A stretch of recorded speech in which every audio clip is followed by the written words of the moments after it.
Olá, aqui quem fala com você mais uma vez é o reverendo Ricardo Chaves Fukuzawa, pastor presbiteriano. E eu convido você para que abra a Bíblia juntamente comigo na Epístola de Paulo aos Efésios, em seu capítulo 2, verso 11 a 12.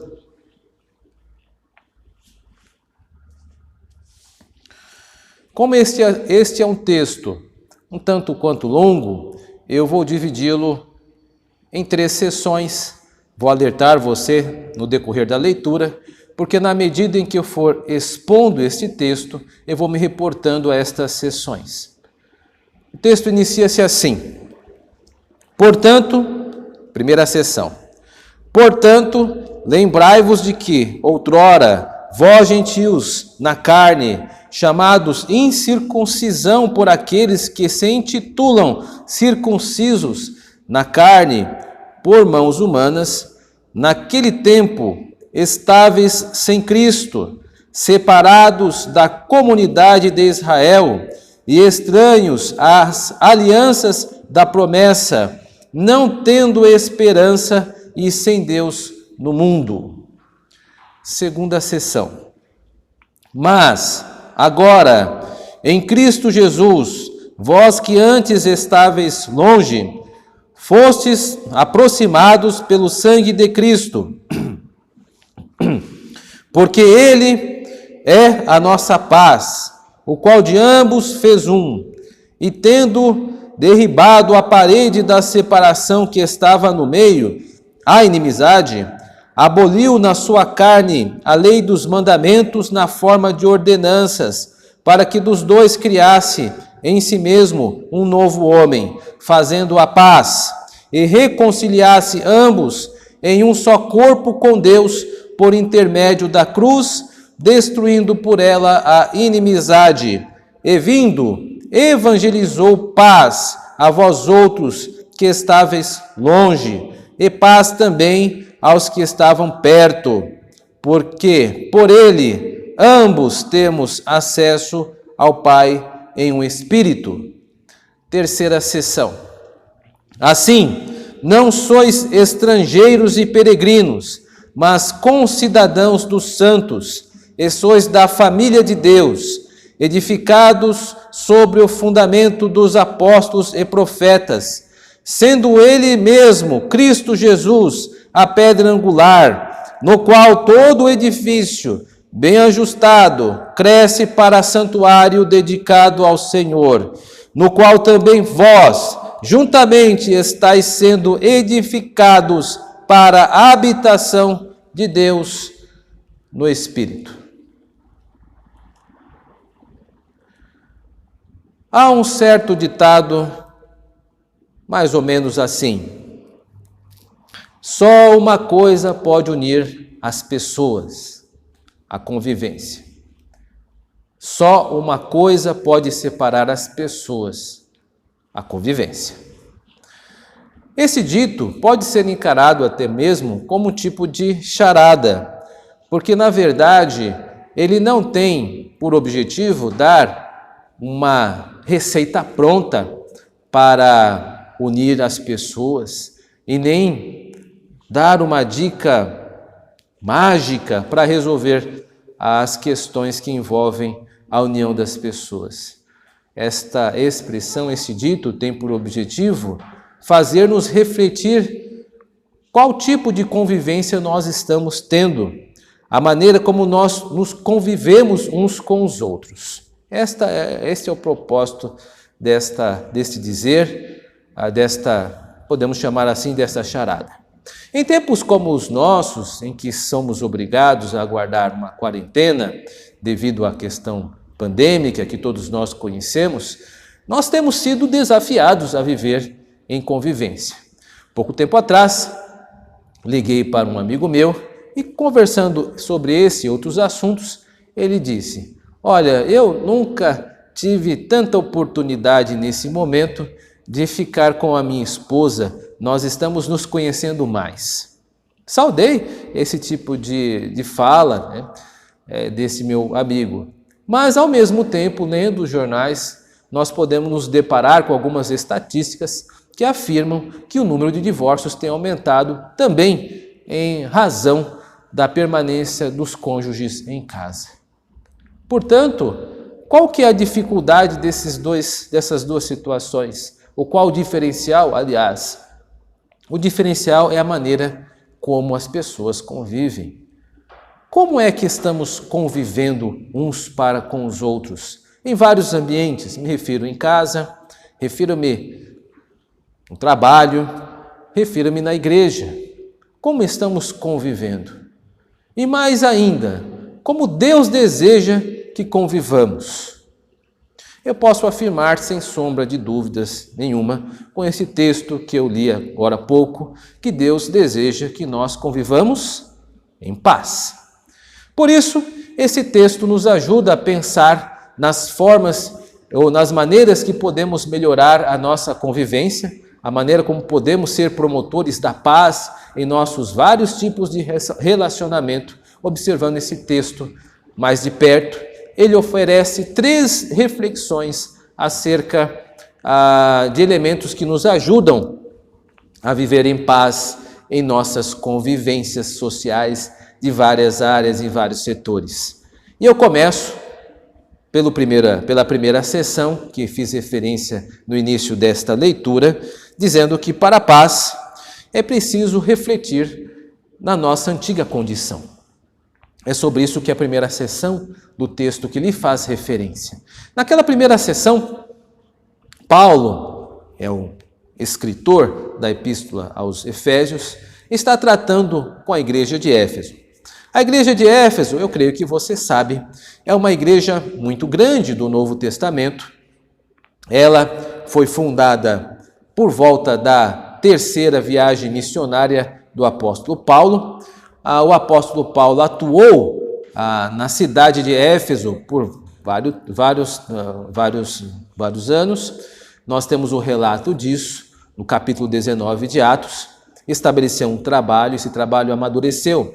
A igreja de Éfeso era uma igreja extremamente gentílica, isto é, não haviam muitos judeus na igreja. Entretanto, era uma igreja bastante envolvente, nós podemos dizer isso, porque ela de fato cresceu e se transformou num grande centro missionário na Ásia, onde ela está localizada. A tal ponto que o próprio apóstolo João faz referência dela na sua carta, ou no seu livro Apocalipse. Acho que você se lembra que no capítulo 2 de Apocalipse, há cartas às 7 igrejas, a primeira igreja citada é a igreja de Éfeso. Portanto, uma das características principais da igreja de Éfeso era a sua base gentílica, isto é, de não-judeus. Existiam muitos gentios que cultuavam outros deuses, como a Diana dos Efésios, por exemplo. Dito isso, é para que você tenha uma compreensão da situação com que Paulo está tratando nesta primeira sessão. Aquelas pessoas, a base da igreja era gentílica. Então, por isso que no início dessa sessão, ele diz que eles eram tratados por incircuncisos. Você lembra o que é circuncisão? Circuncisão, primeiramente, era um rito, onde ao 8º dia, o menino, ao 8º dia, tinha que ser retirado o prepúcio dele, como um sinal de que ele pertencia à aliança com Deus. É claro que este rito, ele é apenas um sinal de algo muito maior, de uma aliança com Deus. Mesmo no Pentateuco, Moisés já chamava a atenção disso, dizendo que os israelitas deveriam circuncidar o seu coração, usando a circuncisão como sinal que deveria expressar maior apego a Deus, maior apego à aliança. Pois bem, os israelitas, os judeus, eles eram circuncisos e os gentios em circuncisão. Paulo utiliza esta expressão para dizer, olha, vocês antes eram separados do povo de Deus, vocês não tinham circuncisão, não tinham sinal da aliança, eram chamados incircuncisos, e vocês também estavam longe e estranhos à aliança e às promessas de Deus. Portanto, o passado de vocês não era nada promissor, não era nada bom, vocês estavam separados de Deus. Paulo aprofunda mais ainda a reflexão dos gentios, quando diz que também por causa disso eles estavam não apenas separados do povo de Deus, mas estavam separados de Deus. Eles estavam sem Cristo, isto é, não havia um mediador que pudesse fazer a mediação entre o homem e Deus. Portanto, eles estavam sozinhos neste mundo, sem Deus, e por isso sem esperança, porque uma pessoa que não possui a Cristo como mediador não possui também esperanças para o reino futuro. Ela irá herdar morte, porque na verdade ela já está morta em seus delitos e pecados, porque não existe um mediador em sua vida. Portanto, essas reflexões iniciam a primeira sessão, onde Paulo está conversando com a parte da igreja majoritária de gentios, dizendo: olha, vocês antes eram separados do povo de Deus e separados por Deus. Portanto, refletir sobre a nossa antiga situação nos ajuda a sermos promotores da paz nas várias esferas que podemos habitar segundo a providência de Deus. Nós devemos, como cristãos, lembrar que nós éramos separados e estávamos perdidos. Isso ressignifica os momentos em que nós podemos vivenciar uma relação com o próximo, porque nós lembramos que antes relação nenhuma tínhamos com Deus e padeceríamos do inferno certamente se o Senhor não fosse misericordioso, não fosse compassivo conosco. E é por isso que, como cristãos, nós devemos ser misericordiosos e compassivos com o nosso próximo. Dito isso, devemos lembrar que o apóstolo João cobra isso da sua igreja, que diz assim acerca dos seus irmãos: como é que vocês afirmam amar a Deus se não podem amar o próximo que vem, e afirmam amar a Deus que não vem? Ou seja, é necessário que a paz seja uma maneira de habitarmos as nossas relações, seja em casa, no trabalho ou na igreja. E nós só podemos promover a paz nesses ambientes partindo dessa primeira reflexão de que antes éramos pessoas sem Deus. Portanto, esta é a primeira reflexão que nós recebemos para que sejamos promotores da paz nas esferas onde Deus nos coloca. Mas há uma segunda reflexão nos dada aqui nesta segunda sessão. Para promover a paz, para defendermos a paz, nós precisamos refletir que Cristo une as pessoas. Esse texto, esta sessão que vai do verso 13 ao 18, tem isto como tema, como Cristo une as pessoas. É interessante esta ideia do apóstolo Paulo, porque nós estamos acostumados a pensar em Cristo como mediador que une pessoas com Deus, mas Cristo também une pessoas com pessoas. Nesta sessão nós vemos isso, e eu quero relembrar com você desta segunda sessão, o versículo de número 14, a qual passo a ler agora. Porque Ele é a nossa paz, o qual de ambos, gentios e judeus, fez um, e tendo derrubado a parede da separação que estava no meio, a inimizade. Ou seja, Jesus Cristo derruba diferenças.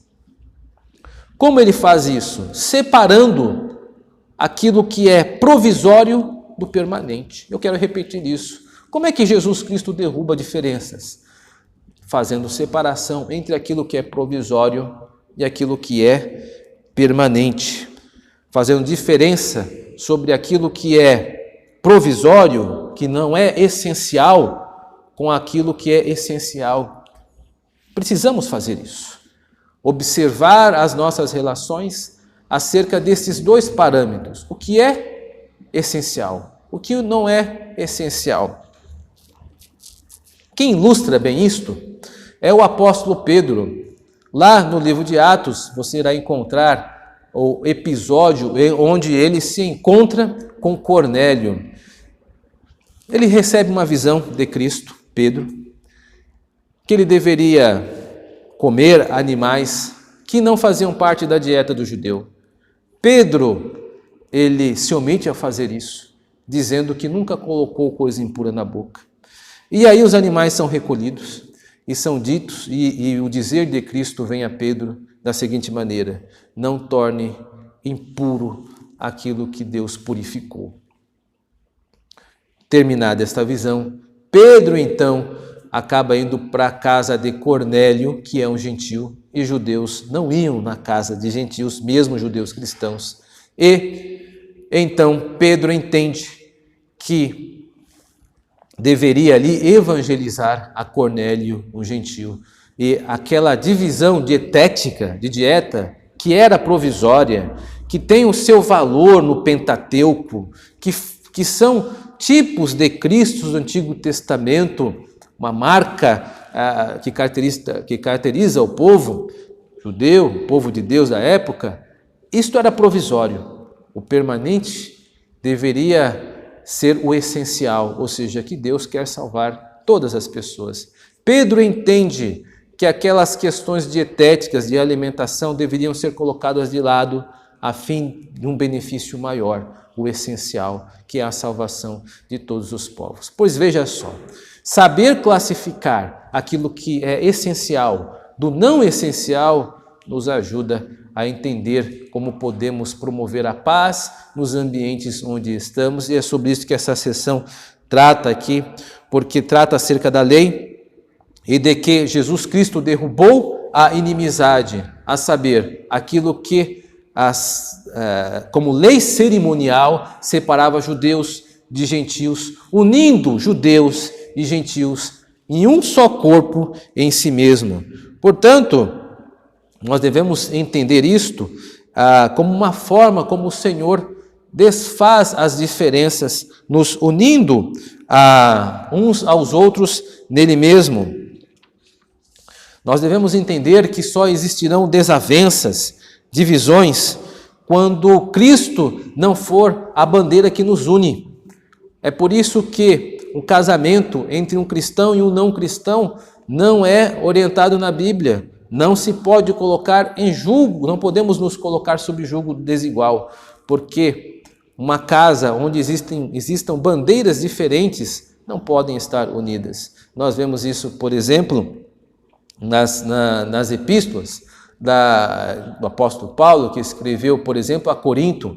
No início da primeira epístola de Paulo aos Coríntios, nós encontramos muitos problemas da igreja de divisão, porque existem muitas bandeiras, uns diziam que eram de Apolo, de Pedro, de Paulo e até de Cristo, ou seja, como se só estes fossem de Cristo. Várias bandeiras.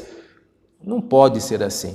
Nenhum tipo de união pode sair de um local, em qualquer ambiente onde existam várias bandeiras. Precisa haver uma única bandeira, principalmente na igreja. Assim também como na epístola de Paulo, Éfeso, como nós vamos ver mais adiante, daqui a alguns domingos, se Deus quiser, Paulo roga que Evódia e Síntique pensassem concordemente em Cristo. Refiro-me não a Éfeso, mas a epístola aos Filipenses, correção feita em tempo ao vivo. Não é na carta de Éfeso, na carta aos Filipenses, no capítulo 4, que Evódia e Síntique são exortados pelo apóstolo Paulo para que estas pensem concordemente no Senhor. Para que haja paz, é preciso estar no Senhor. Isso tanto na carta aos Coríntios quanto na carta aos Filipenses, que eu fiz referência. Só existem divisões quando os nossos desejos são maiores do que o nosso Deus. Só existem divisões num ambiente cristão onde a nossa única bandeira não é Cristo. Portanto, Paulo demonstra aqui que Cristo pode unir e separar essas diferenças e destrói essas diferenças através da união em Cristo Jesus. Uma só bandeira, unindo gentios e não judeus. A terceira reflexão que esse texto nos promove, que nos auxilia para levar a paz, é ver que o que Cristo nos tornou. Quando nos tornou, eu me refiro a essas duas etnias aqui que Paulo está tratando no momento, a saber, dos gentios e dos judeus. É demonstrado no texto que houve uma grande união entre esses dois grupos em Cristo. Tanto é que são 3 instituições tragas pelo apóstolo Paulo que demonstram como eles estão unidos, como eles estão carregando uma só bandeira.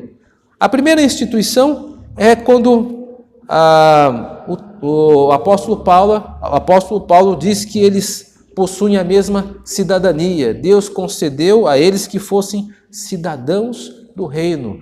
Tanto os gentios quanto os judeus, eles são cidadãos do mesmo reino, isto é, eles possuem os mesmos direitos e deveres diante de Deus. Não existe hoje nenhum tipo de vantagem em ser judeu e nenhum tipo de vantagem em ser gentio. Existe muita vantagem em ser de Cristo, porque nós somos cidadãos do mesmo reino.